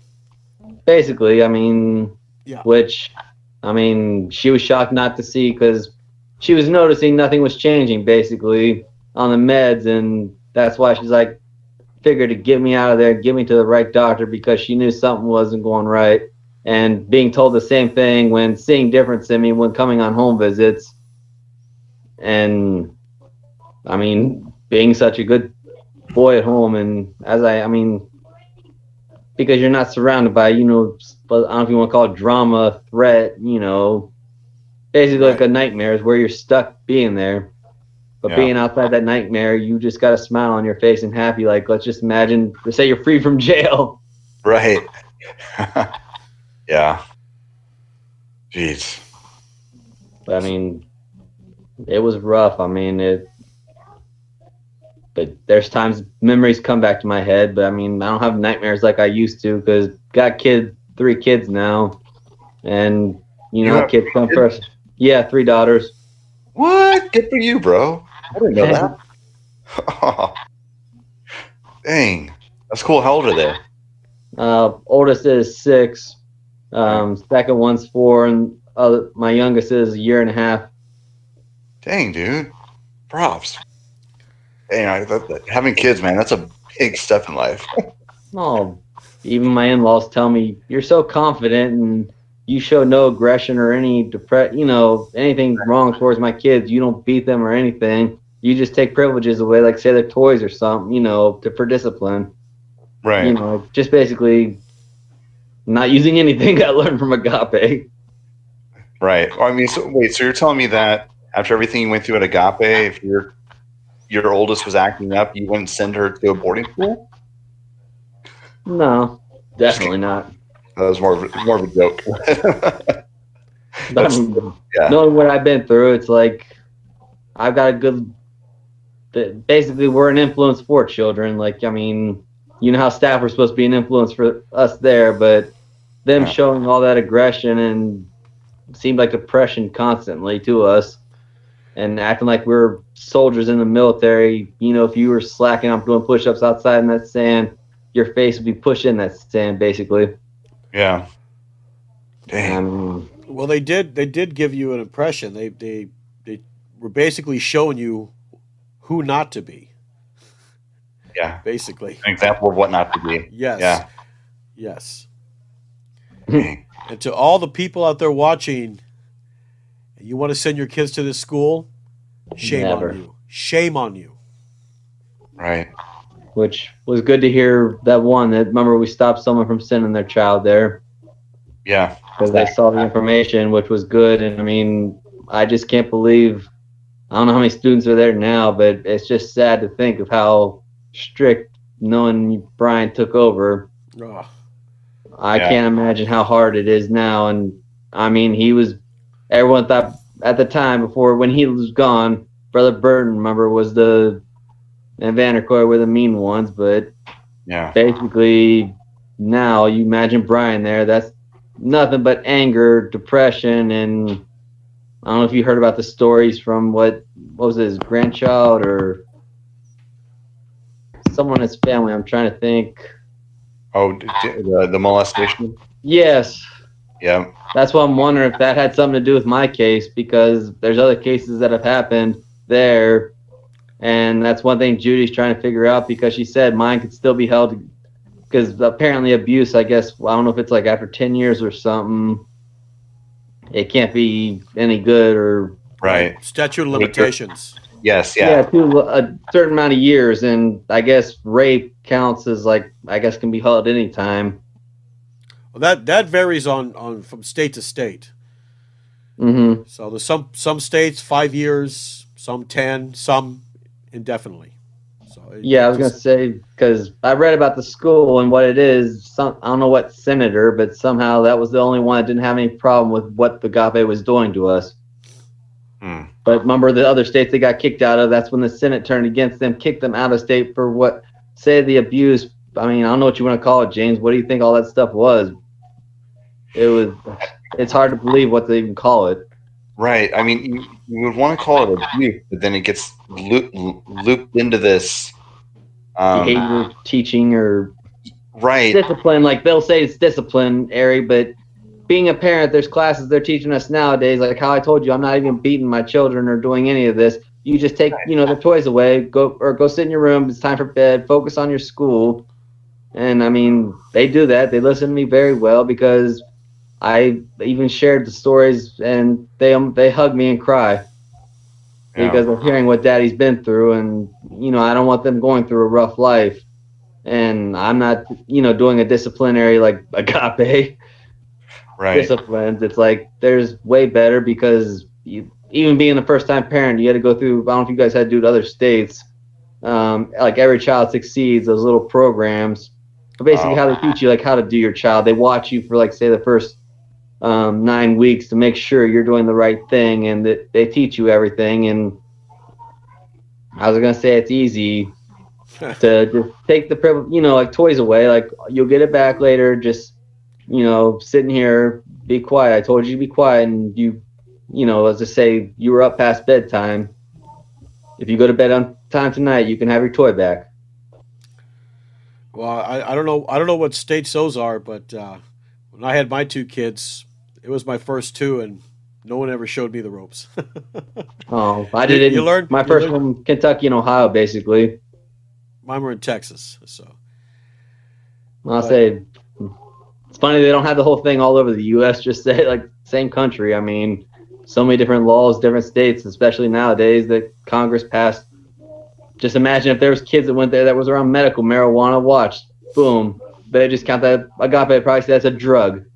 Oh yeah. Well, yeah, they'll confiscate it and smoke it themselves. Probably. Yeah. Right. Well, my mom even told me, don't even care what your doctor says, do CBD oil. And when I did just like one puff of it, everyone saw a big smile on my face and confidence. And I mean, honestly, James, I was even going to say if they let us do CBD oil, I could see all of us different. 100%. Yeah. Yes, and I mean, yeah, there's no need of that. You know, them going through what we went through, basically. If they were on CBD oil or saving medical marijuana, or look at all these new stuff they got nowadays to easily help that psychiatrists can easily help a child. Well, the thing is, Matt, if they gave them that and everybody was happy and calm and behaving, you're going to take away their pleasure because they took money. Absolute pleasure in beating you and demeaning you, taking your money, robbing you basically. Mm-hmm. Yeah, they took absolute pleasure in it. If you behaved, you're taking away their pleasure. You can't have that. Right. You know what I mean? Definitely, and yeah. It's just I can't imagine because of look at all the medical illnesses nowadays. You can't even imagine. I mean, there's so many illnesses out there you can't even keep track of. Like so many new names since we were at that boarding school. Yeah. And ADHD, autism, bipolar. I mean, antidepressant. Like I mean, yeah. I just can't imagine. I guarantee you, a lot of those students probably have that type of disorder or something. Yeah. Well, the thing is, like, I keep going back to this too. Like when I tell people about it, I'm like, they weren't, the staff in Agape is not incentivized whatsoever to fix children at all, because if they fixed you, right? Get you to be a respectable young man, obeying authority, and you're gone in 2 months from their program because they straightened you out. They're losing money. It's not like the parents are going to give them like a $10,000 bonus for fixing their kids so quickly. So they're incentivized financially to keep you there as long as possible and to make you look as bad as possible. The parents keep you in the program as long as possible. Yeah. But they make the most money, and there you go. And if you turned 18 and you came out bad, well, you couldn't be fixed. But if you were 18 and you left and you were good, see what Agape could do for you? Look what we did. Yeah. Yeah. But then all the kids that go out and that ruin their lives on drugs and everything, that's not our fault. That's not, we didn't do that to them. Like it's a lose-lose is what it is. Yeah. Which, I mean, it's hard to believe what could be going on. I mean, yeah. Because I just feel sorry for the ones there now, and I can't imagine how it is because remember, I don't know if it's still a rule. When I still remember Brian telling my parents when they took me, my mom and stepdad, that it's $1,000 a month, and like after 2 months they'll be out of boarding. Off the what was it? Boot camp. Not boot camp when we didn't have our buddy anymore. Oh, you get off new kid status. Yeah, the new kid status, and then apparently, let's say the parent wanted to take a child out of there before a year, they had to pay off the whole rest of the other months. Like let's say you were there 9 months. Still 3 months to go. They had to pay $3,000 extra to get you out. Yeah, yeah. Well, I'm not gonna forget that. It's almost. I never thought about this, Jason. It's almost like paying bail. You pay your bail at prison to get out, whatever. Yeah. To get your kid out of Agape, you also pay the bail to get them out if you take them out too early. My mom hugged me and she cries and says I should never have sent you to that boarding school, and says I can't believe they took all that money and did this to you and what you went through, because you were telling me the truth every time you came home about that school, and they were constantly lying, you calling you a compulsive liar when you weren't lying. And she said she's very ashamed for what happened to me, and I told her, Mom, it's not your fault because they gave you the false information. They should not have given you that false information when parents were supposed to get the real information. Right. And like I told James on the other podcasts, I'm a parent. We screw up. We make mistakes. And all we can do is say, please forgive me. Right. It's like asking God for forgiveness. And let's say you need, honestly, just ask God to help you be like, teach your kids, obedience and stuff. And that's one thing. Like I even took my kids to church, be an influence where they're around other church kids, not the bad influence ones.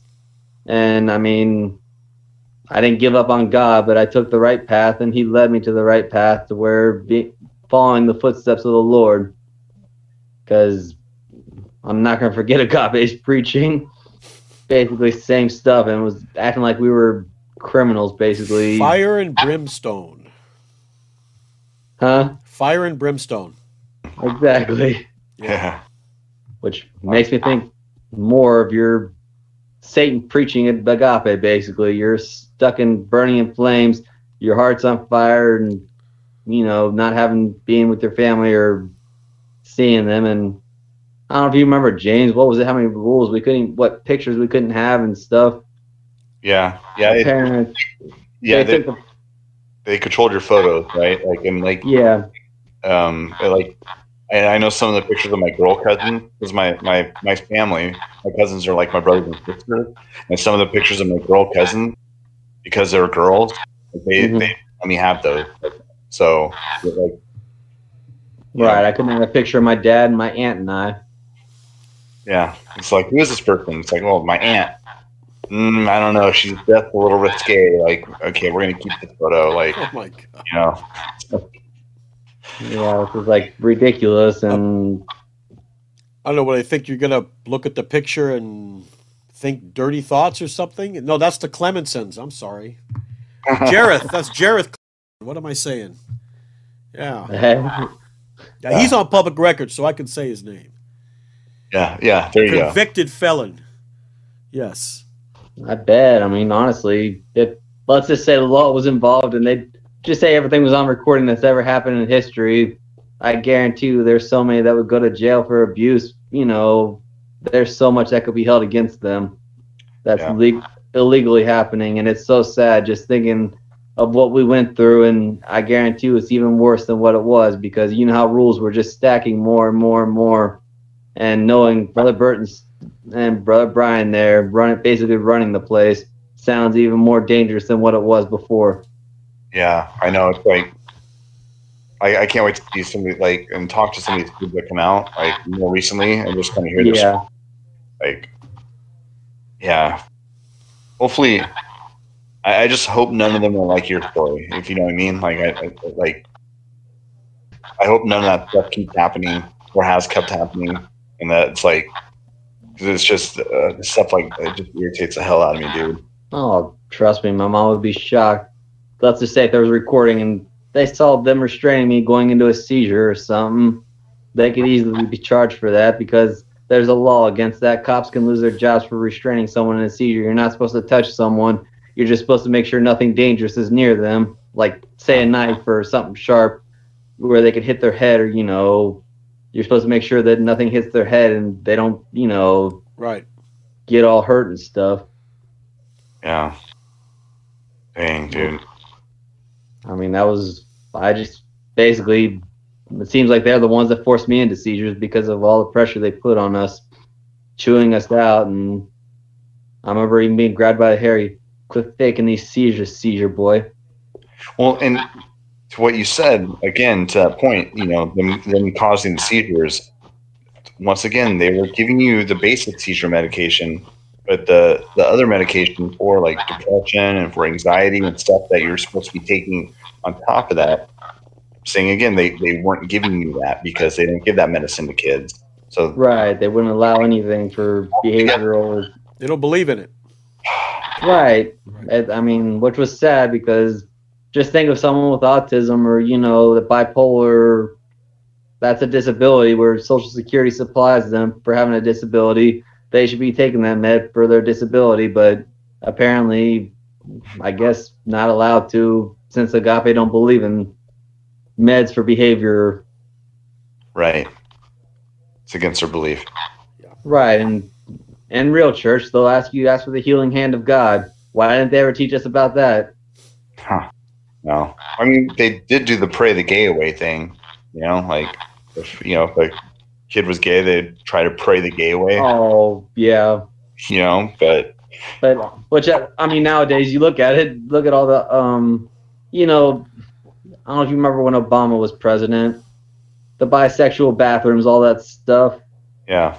Just imagine, I mean, you just say someone came bisexual or something, or I mean, that they would call it racist, basically. If they're trying to force someone not to be gay, I mean, let's just say the president would be like, you can't, that's racist, or the law would be like, that's racist, doing that against them.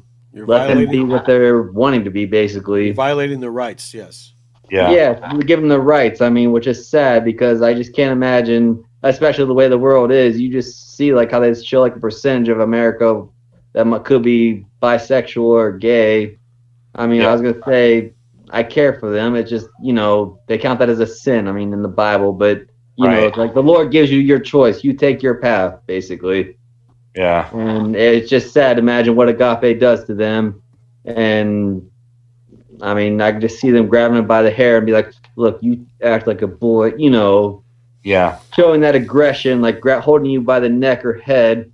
And or just taking you to another room and shoving you against the wall and be like, look, you need to stop acting like this. And, you know, there's just so many times, because I'm not going to remember being up in that office with Brother Burton, Brother Vanderkoy, or Brother Brian, and being pushed against that wall. And you stop faking those seizures and stuff. I'm tired of this garbage.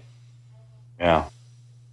Oh, my God. I mean, honestly, it's basically, I would say, abuse, harassment. Yeah.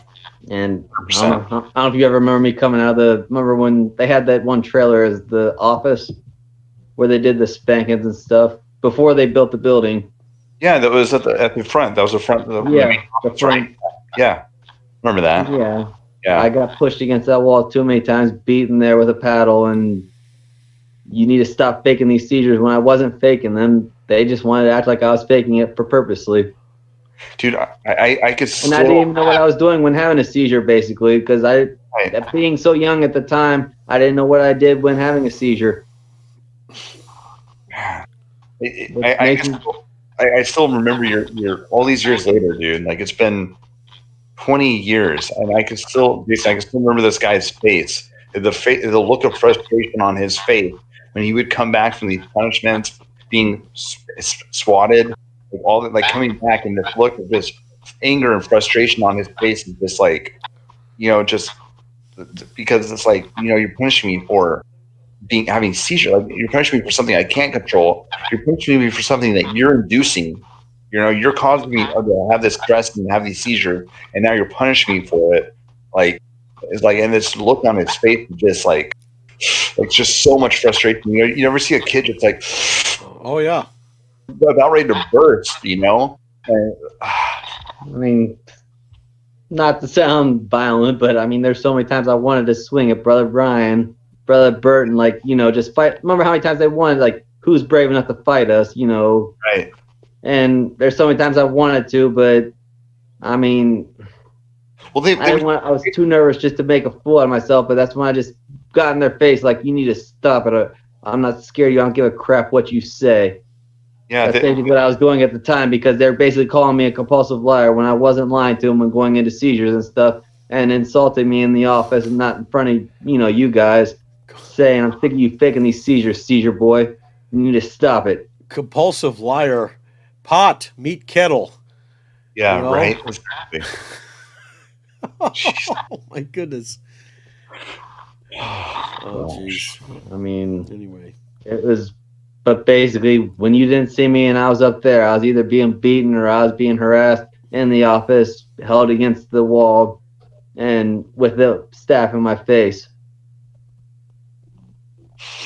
Man, it's crazy. Like, so, all this being said, all these years later, right? Like 20 years later, you're going to school to become a lawyer. You have 3 kids. Like, you know, like still being able to rehash these things, having such a vivid memory. Like, to me, that's what stands out. Like, you're able to rehash the stuff like with such vivid memories, and like even re-experience emotions in it. Like, it's an impactful thing. Like, and then the parents that are going to be watching it, you know, like, I don't know, like, is there something, like, what would you tell them? Like, if a parent like that has a kid, maybe that doesn't have seizures, but have some kind of behavioral issues, and they're thinking about sending their kid to Agape, maybe their kid's on ADHD medication or ADD medication, or they have autism, bipolar. Like, yeah, what would you tell a parent that's like thinking about taking their kid to Agape? Take them to a psychiatrist and like have them question, because I mean, honestly, nowadays, like, let's just say, James, like you and I are talking, you know how being part of this group, like, you know how you see some of these that are talking to us that are stressed, and we share our sides of the story. They see we've been through it, and people are asking, how did I get rid of these nightmares? Don't hold that stuff in. Don't hold those thoughts in. You can even pray to God and talk to church friends, or just say, friends like you, James. It's like we just share the stories as we're talking like right now. It's almost like a counsel session, basically. Right. And what it is, this will relieve your brain from thoughts, harassment, everything that's happened in our life. And honestly, James, honestly, the group even told me, they saw me post where I'm not scared to get in Brian's face right now and step on that property. Let's just say all of us former students came back there and stood up and testified. I guarantee you we could turn a lot of those lives around. Yeah. But, I mean, you know how there were so many students I guarantee you did good that they just told us no student ever does good leaving there. Right. Remember, they never gave one good information about a former student. I've not been in, I'm way different than what I was. And basically, I had to go to public boarding school to learn how to talk and interact, because you know how we had to be so quiet there. We weren't allowed talking unless the staff was listening to us talk. And one way you relieve your stress, depression, anxiety, that's why they tell me to be a counselor, lawyer or something. You're not scared to talk. Don't hold those thoughts in, or that's going to build your anger, stress up inside of you. Agape never told us that. Right. And why didn't they ever sit down? Let's just say you were staff, James, and I was a student. If you would have sit down with me, had like a little counsel session, to say talk one-on-one, that would have relieved me from going into a seizure. Right. Right. But basically what they did is force us to hold all that pain, depression, everything in our mind. And that just built to where it burst, and that's what caused like students that misbehave or something, because they didn't get a chance to relieve their thoughts or whatever was depressing them in their minds. Yeah, We couldn't give each other counsel, like just say one-on-one, just say you and I, board games, how the game monitors would monitor. Just imagine if they let the lead, like just say you were one of the leaders of the students, and you just had a session with me, just like buddy. Let's say we were buddies and we had a talk. Right. It would be easier. Yeah, that's true. But what would happen though? What would happen if you brought up you were depressed? Say I was playing a board game, or you're talking to staff, and you're like, "Hey, man, I'm feeling really depressed right now." Boom, on the wall, suicide status. Like take your clothes away, put in, the whole bathrobe thing. Like it. Yeah, it's crazy, dude. I think it's really important for the parents to hear that stuff, because they think that they're be getting this kind of counseling and therapy when they send to Agape, and that it's like, the Agape touts that they have counseling and therapy, and they offer that for the kids if they want it. It's like, no. And basically, Agape it seems like they were against counseling, I think, because you know how they never gave us any counseling whatsoever besides preaching and forcing us to memorize Bible verses, and punishment, going out there hauling rocks, sticks, and I mean, it's like a real counselor, psychiatrist for behavior problems be like, let's say your child's holding in bad memories, like how my dad died, basically is what counselor's saying, that built that depression or stress in my mind, and thinking of my memories of not having a father, growing up without one, is basically what caused me to have. But if I could just say sit down, talk to someone about my father, that would relieve me, like, or talking to family, just say they talked to me about my dad, they would see a difference in me. Yeah. But I mean, just imagine. I mean, you would have a completely different experience at that school if that happened. Oh yeah. Probably less seizures, and you probably would have like, oh my gosh. Yeah. I would have been listening, not so stressed where it's like, getting in their face like, oh, get your hands off me, don't touch me again. Yeah. Because, I mean, being held by the neck, grabbed by the shirt, dragged like you're just some basically dead body, or basically treated me more like I was just too mental, or I was just too mental to do anything, basically, is what they I see them looking at me as, because taking advantage, one thing when you're younger, you don't know, like, people out knowledging you, but how they can't, not like nowadays, they can't out knowledge me. Yeah. You know, being an adult and what I've been through, I know not to let them out knowledge me, knowing the right from wrong and standing up for myself, even discriminating myself is not illegal. Yeah. And I hope they see this, dude. I hope they see, you know, I hope they don't take credit for it, where you've gotten to in life and how you're a good dad and like going forward like that. But I hope they see this and they're like, Matt Lawson, like the same kid that we used to think this of and like look at him this way. This is not the same guy. And like I hope but. Oh, Brother Brian said I was never going to make it. And I would love to just show it right here. Like, look where I am now today, and not a criminal or anything. And you acted like I was going to be nothing, basically. Said, like I was the worst student, basically, besides Scott, how we got punished constantly, nonstop, and 2 of the youngest. And I mean, it seems like everyone's searching for Bradley because since it looks like he had a rough time too. Yeah. Which I'm wondering his story. I mean, because of what I went through when I was like 2nd to 3rd youngest there, I can't imagine him basically. Right. I'm trying to remember his name. I don't know if you were there when one younger than Bradley showed up. Schwolke. Yeah. Yeah. Yeah. Someone mentioned him the other day. Yeah, I remember him because he basically became popular because he was younger than Bradley. Everyone remembered Bradley was ever the youngest sent there, and he was younger than Bradley. Yeah. Yeah. That's crazy. Oh, man. I was going to say, I mean, I love being part of the group because sharing these stories, and there's so many, Tristan and all of them, they're always like, they never forget me, just how you said you won't forget me because boys seem to be punished, basically, and you guys never knew what really happened to me back in that office when they had it. And jeez. Dude, it's so many people that are going to watch this from Agape when we post it up and get it up on the Facebook for everyone else to see on the Facebook. Wow, YouTube. YouTube and Facebook. And share it out there. Like, I mean, we're gonna be like, what the hell, Matt Lawson? Like, I knew that kid. I'll say I miss all my friends there. Wish we could have been, how we never really got to have a real friendship there because of the rules and everything. You couldn't be real friends. And just imagine, like, let's say all of us even got together that were there. Like, there's hundreds of us. I mean, right. Because basically, I think what was it, every year about 80 students. Some were there like 1.5 to 2 years. Yeah. Switched up off and on, and honestly, we weren't allowed talking about the staff when they would leave or ask why they left, and I guarantee you they got kicked out for a reason or they were about to say something. Yeah. It'd be interesting to find them too. Yeah, because I remember some of the staff that went missing were like, where'd brother so-and-so go? And you don't need to know, that's not your business. Right. It would be so rude. It's like, well, just wondering, like, I mean, we shorted our staff and everything. Right. Well, they'd always say God called them away. They answered God's calling to go somewhere else. And it's like, okay, if you say so.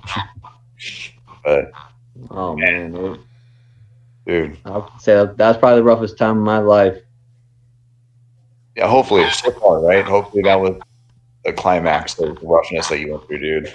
So I'm glad things are going well for you, man. Oh yeah, I mean, I was gonna say one thing to help get it out, go to counseling. Let's say for any students that get out of there, tell a counselor, and say even doing something like this, being part of the group, talking to someone, just sharing the truth. Don't hold all those memories in of all that stuff that, like, remember all those beatings and stuff. Now it's like, to me, it's like, I don't give a crap. I have a real life now, and I'm not thinking of that, because if you think of your past and all the bad stuff that happened to you, that's just gonna build depression and stuff in your mind. Don't focus on your past. There you go. Which Agape never really told us, I mean, just don't talk about home or whatever. It had to be about the school if anything was talked about. Yeah. And I mean, I'm surprised they just never told us, taught us, don't think about your past and stuff like that, the way the real Bible is. Right. I know, huh? So one thing God really says in the Bible. Don't focus on your past because that'll bring, like say sin you've committed or something, which everyone commits sin nowadays. But as long as you ask for forgiveness and something, he'll forgive you. Yeah. That's cool. So, Jason, it's interesting. There's not every guy we interview is still like has a relationship with God or religious like that. But there's a few that have still found God or found their like the religion that they want to be part of. So yeah, even after Agape, but then there's some kids that come out are just like anti-God, anti-religion, and everything based off what happened there. So it's interesting seeing the different perspectives on it. Yeah. All right. I was gonna say definitely, it's sad, like not being taught the truth of the Bible, and besides behavior, there's other stuff they could have preached on to teach us to help us learn. Look at the Bible, all those different. Didn't they always stick to what was it, James? Always the New Testament or the Old Testament? Psalms and Proverbs usually. Yes, yeah, exactly. Like Genesis for how things got started, and like Psalms and Proverbs and stuff like that, and then some like Exodus they'd bounce around too, but not too much of the New Testament, right? And that's where it's teaching you a lot of the real truths when God rose, and it's like, why don't you teach the real Bible? It's like you're just using an Old Testament. Yeah, because in the New Testament it tells you about the fruits of the Spirit: love, joy, kindness, that kind of stuff. And like that's how to have real life. No, we don't want none of that. Anyway, guys, we're coming up on almost 2 hours. It's been a great. Sorry. It's all right. It's okay. It's okay. Yeah. There's so much more could share. I mean, we can do round two. We'll have to do round two. So, but Matt, thanks for coming on. Oh, thank you very much. And I mean, hope we can help the others, and hopefully this comes to an end, because for having such a spiritual heart nowadays, surprisingly, it's not from Agape, but, following the footsteps of the Lord the right way. I just feel sorry for all those that are there right now, because learning not the truth. And how nowadays, look, let's say we were all working for the law, speak the truth, nothing but the truth. Right. Yeah. And that's not what there'd be. I can't imagine now that Brian's running. I mean, that just scares me even more for their lives, because especially harassment, discrimination is basically what I looked at. I went through rape, abuse. I mean, when thinking of that, my church friends even see me cry, because they say, stop focusing on that, because that's bringing you back to your past. Don't focus on that boarding school. I see tears coming from your eyes. Yeah. And friends grab me or whatever, start praying for me immediately when they see tears coming from my eyes. It took a while. They prayed for me desperately and dearly for a long time, and they got those out. But when looking back, it just makes tears want to drop from my eyes, because seeing of what we went through. And you see these governors, I want to say, you don't work for the government. You don't know what abuse is and what some of us have been through when they call some of these little things that happen. Remember back when all these school things happened, like when Obama was president, shootings in school and stuff. Look at the real type. Yeah. I mean, and how the country's about to go to racism wars when they're basically being paid to do that stuff from these politics. Yeah. It's crazy. I'm surprised they never taught anything about racism there when we were never against each other, because it's sad nowadays seeing my kids learn about, not being racist. I'm like, don't even bring that up or teach a kid about that. Just how we're all just look at each other the inside. Go from the heart and brain. It doesn't matter what we look like on the outside. Right. Exactly. Yeah. Well, James, thanks for coming on as well. For sure. You want us to stay on as usual for after? Yes. Yes. Yeah.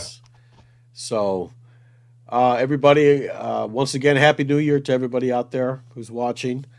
Please subscribe to the channel. Comment, please. And hit the thumbs up. That way we can get this video circulated around YouTube. So, all right. So for the Hammer Podcast, I'm Jason. You take care of yourself. You take care of each other. All right, guys.